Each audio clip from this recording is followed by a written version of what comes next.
All right, I'm here with Mike Ruth and Jim Ruth with the Party Time Pro Stock Nostalgia car, and we're going to talk a little bit about the basics of the MSD power grid. And if you look down in here in the car, we've tried to do the best we could with getting everything nice and neat with organized wires coming off of a little power strip. We've got the bus bar in here that lets us have the wideband sensors.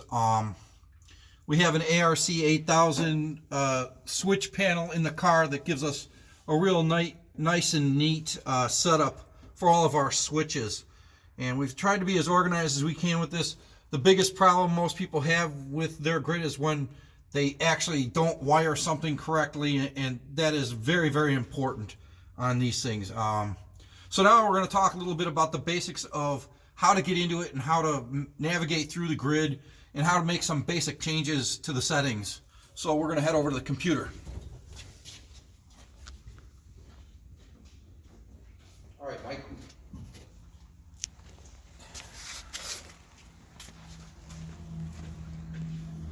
So the first thing that everybody wants to do, obviously, when they get their grid is they're going to download the programs for the grid. You have your MSD View and your MSD Review.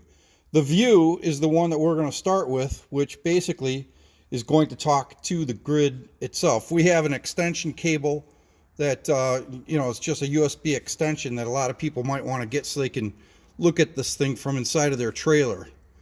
And let's see here.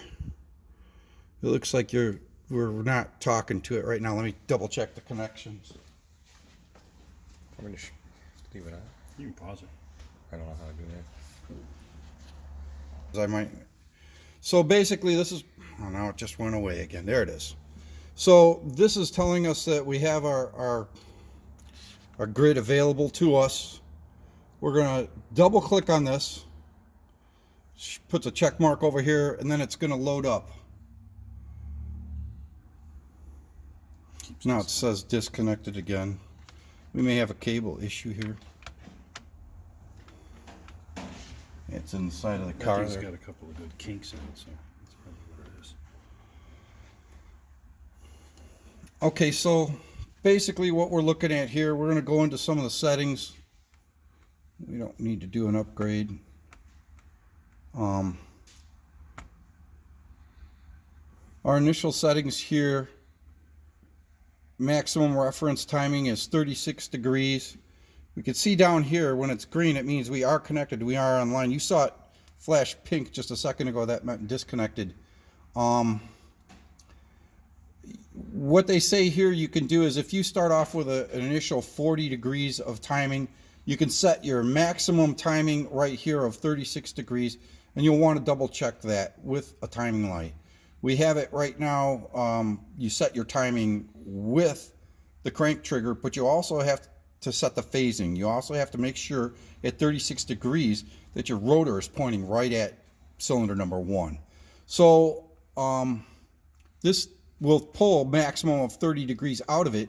You guys were saying you're going to a track that is basically not that good, that you won't have good traction on the starting line, or just because if you're going out for the first time and you want to pull some timing out of it, this is the best place to do that.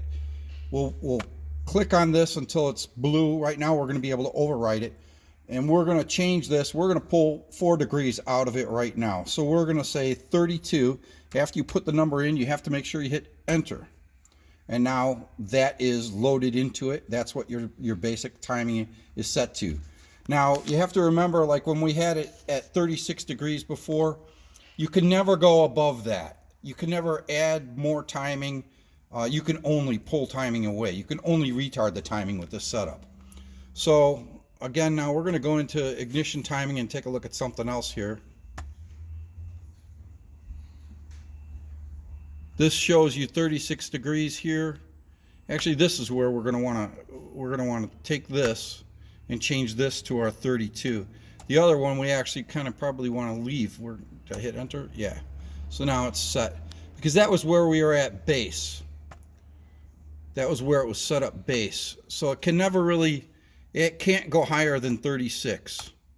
So we're going to leave that at that. And now what's going to happen is when we go back to ignition timing, it'll be set here to 32. It's set here to 32.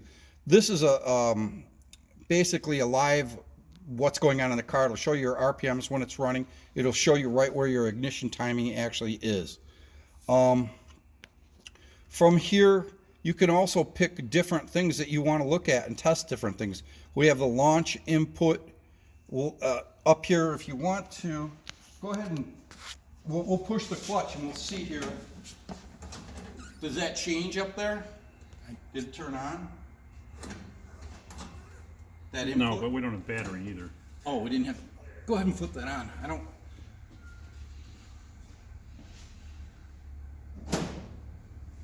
Okay. There, now the launch input's on. Okay, now the one below that. It's for the burnout. Yep. So we're gonna check that real quick. That one's It's on. on. So that's functional. You can see that, and you can also pull up anything else you want over here. You know, as far as any of these other sensors, somehow we just came disconnected, but now we're connected again. You can kill the power for them if you want. We don't need the power turned on to talk to the grid. Anyway, so from here, like you can check your timing with a timing light, and you can look over here, and you can see that it is actually at like 32 degrees. The next thing we're going to look at is a rev limiter. Right now, we have the burnout rev limiter set at 7,000. Did you want to change that, Jim? I've got a couple of new figures that I got from their clutch guy that said we should update it. What do you think we should set it to? We can do that right now. Let me grab it real quick. Sure.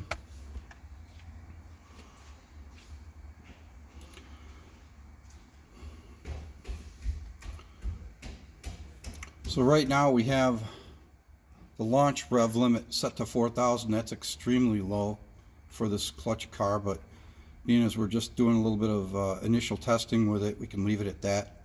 Unless, Mike, you think we should up it a little? Yeah. You want to go to 45? Yeah. At least. Okay.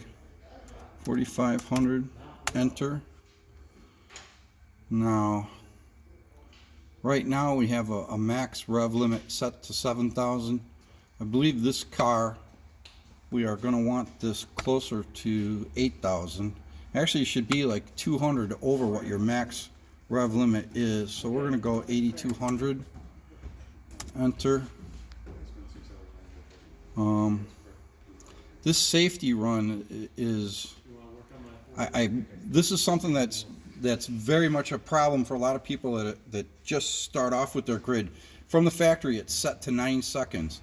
And you can see, that means after your clutch is released for the first time, or after your trans brake is released from the first time, it goes on a timer. And after 9 seconds, if you have a slower car like I do, I have a 1050 car, it will bring down the RPMs to the safety limit of 2,000. And basically, that's not going to be any good at all. I thought I had a serious problem, but we're going to kind of eliminate this altogether just so it won't ever be a problem for us. We're going to go back up. Excuse me, I went a little bit too much here. We're going to go to our maximum rev limit here, which we have set right now to 8,200. Safety start is at 6,000, but let's go back up here to our burnout rev limit. What did Mr. Catoni say he'd like to see this set to? What was He's saying his that you should recommendation? change the leave RPM to 52. He wants to leave our RPM. Well, let's go back. We'll do that in a second. Right now we're at the burnout one. What do you think? What would you like that set He said to? if you're going to do a third step for a burnout, he said he'd put that at about 6,000. He wants that at 6,000. You got it. So we enter 6,000 and we have to hit enter, so it's recorded in there. Right now we were talking about, because it's the first time out or whatever, to set this a little lower, like 4,500, but it probably will bog down the engine pretty severely. Mike's car, I think we have set to 5,800. What did he say to set it to for the launch? For the launch, he said 52. We could try that. That's not a problem. I'm going to double click it to highlight it. And then What do we we'll have go. it at now? I just set it for 4,500, but we can do that. It's easy to do. 5,200, hit enter, and that's recorded. So basically, this is your rev limits for everything. 6,000 for the burnout. Your launch is set to 5,200, which is with your clutch switch. And then we have maximum rev limit. Right now, I had that, let's see here. Maximum rev limit, we were going to go 8,200. You want that a couple hundred past what your maximum is. If your maximum RPM on the car is 8,000 and you want to be shifting by 8,000, you want to give yourself just a little bit of extra so you're not going to be hitting that chip right while you're trying to shift to the next gear. It'll just slow you down. So this is pretty much everything we have for your rev limits set. Now I wanted to show you, is there anything else here in the settings we want to go to? Let's try. There was one thing I was going to tell you about that you can do in the ignition timings. You can actually come down here and you can, let's just say for example, you want to pull just a little bit of timing right off of the hit. You can very easily do that, like right here, by changing this to, like, say 28 degrees. But the problem with this is you also have to bring it back. So you'd hit a -4 here and it'll pull 4 degrees off, and then you also have a time frame that you have to do that, and you have to put it back in. So that's something we can toy around with that a little bit down the road. That's just that's actually, I was going to show you that on the launch retard. So launch retard here, there's a time base for it, and then there's an ignition timing here. So for however much you want, you just got to remember, when you're done, you got to go back to 0 over here, so it goes back to your base timing. If you don't do that, it's going to start the next time with a retard. A lot of guys with nitrous will do this. This is how we basically did Johnny's car. Like, they have pull 2 degrees of timing for every 50 horsepower that they're throwing in. You do the math, they want it all in by 1 second, but they can't throw it all in off the line, or they're going to wheelie, or they're going to burn out the tires. It's a little bit complicated because they have a nitrous controller too, but that's one way that you can do it. You can also do that, like I said, if you can see that the starting line is garbage, it's real slick, and or maybe somebody had an oil down on the starting line, you could pull 6, 8, 10 degrees timing and then ramp it back in after a 1/4 of a second or a 1/2 of a second once you're beyond that crap on the starting line. So that's just one good place that you can do that. Let's see here. What do we want to do now? I was going to show you some data acquisition. You've never really gone down the track, but if you go up here and you hit data acquisition, you'll see recordings. You could also hit F7, but I just wanted to show you there's a couple of different ways you can get into it. You've never made really a full pass with this car, but you've got all these recordings for every time that you've dumped the clutch, every time that you've basically done a burnout or whatever. So if we look at this, you could see that it's not really a complete run. It'll have the RPMs going up and down all over the place. But one of the things to look at, if you don't have like over 100 kilobytes, that's nothing. That's definitely not going to be a run. What we're going to do here is we're going to delete all of these garbage burnouts or clutch dumps that we have, because we don't really need to look at this stuff. Actually, let's look at this one though, just for kicks, so that you can see what we're doing here, because that one's 119 kilobytes. But at the same time, I'm gonna get rid of all this other stuff. It'll be less complicated when you go to pull.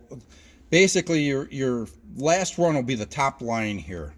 So even when you go to the track, you'll have your burnout, but every time you push that clutch in, it's going to start recording. So all the stuff here is really garbage that we don't want.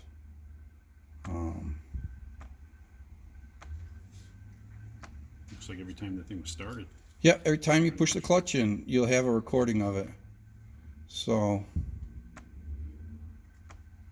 here's one with a little bit more there. You must have shifted it here. We'll transfer it. We'll take a look at them real quick, just so that you can kind of get an idea of some of the stuff.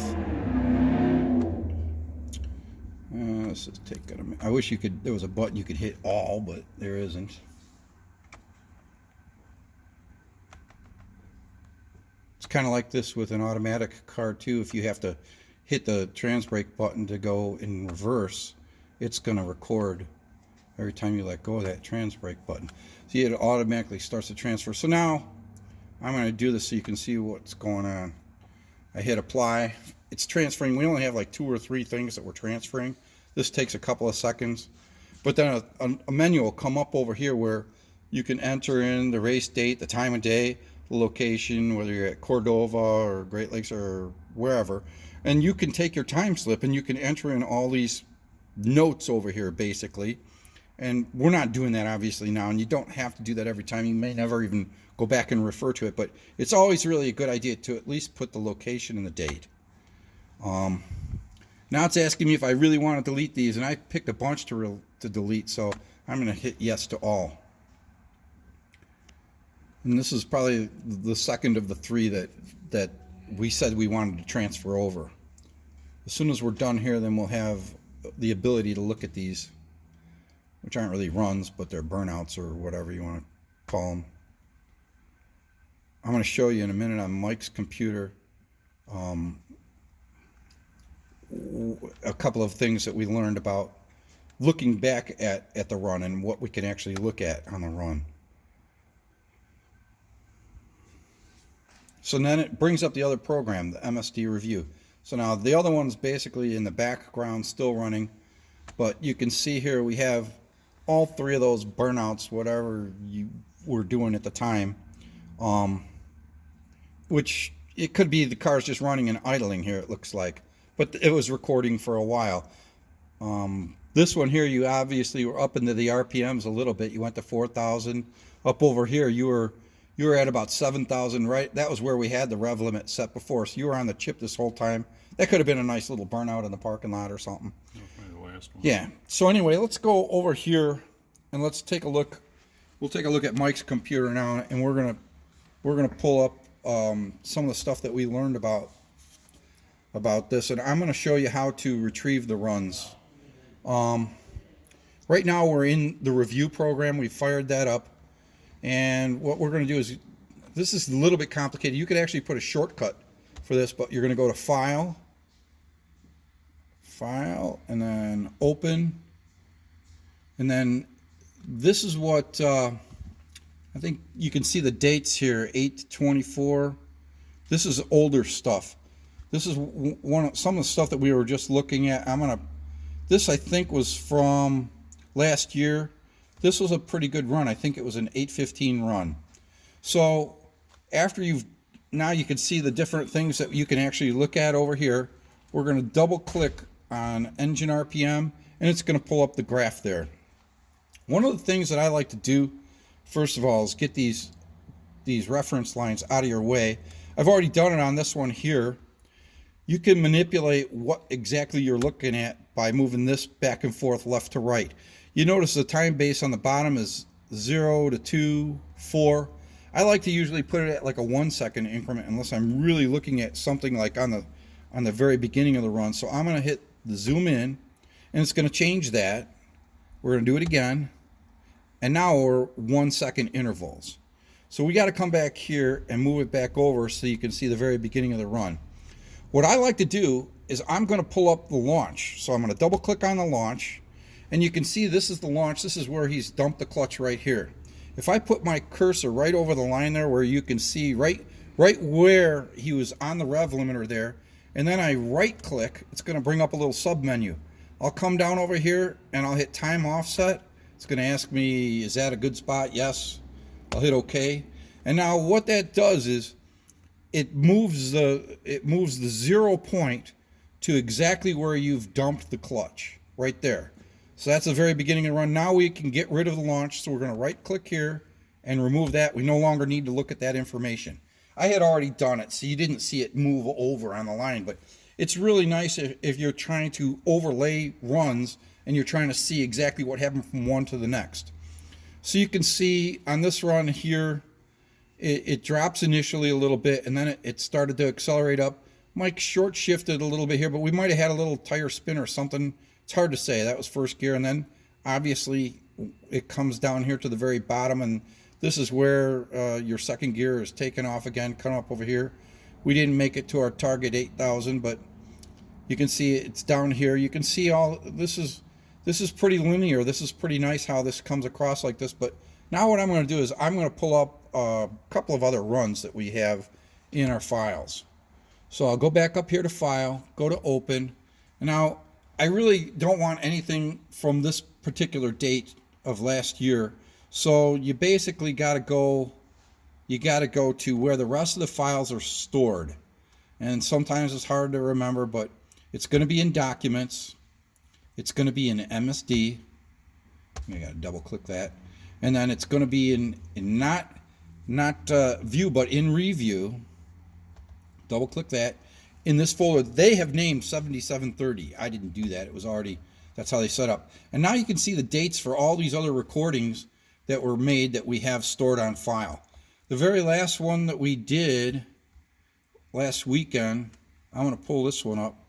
It was 1010. We'll double click it. And then we'll double click this. And now that is over here on the side also. We're going to hit the engine RPM and then it's going to bring up a separate graph. Now you can see that one's already been zeroed too, but what I'm going to do is I'm going to overlay them. So I'm going to come down here and click on this. I was hoping to anyway. This one right here. Okay, so you can see what's going on here. First of all, the RPM didn't drop initially like it did here. We did raise the launch RPM to 5,800, and it started to basically come up real fast for RPM wise, but the problem was our clutch was spinning a little bit here. It didn't have a nice linear progression upwards, and then you can see, I mean, right here, it just was lazy and didn't do anything. It finally accelerated up to here, but look at when it dropped. It didn't drop all the way down to where we did here at about, I don't know, 5,200. So that was definitely a problem. Our clutch was slipping. We got it into the next gear, and of course it was slipping. You could tell by the way it raised the RPM, the way it didn't drop to this point.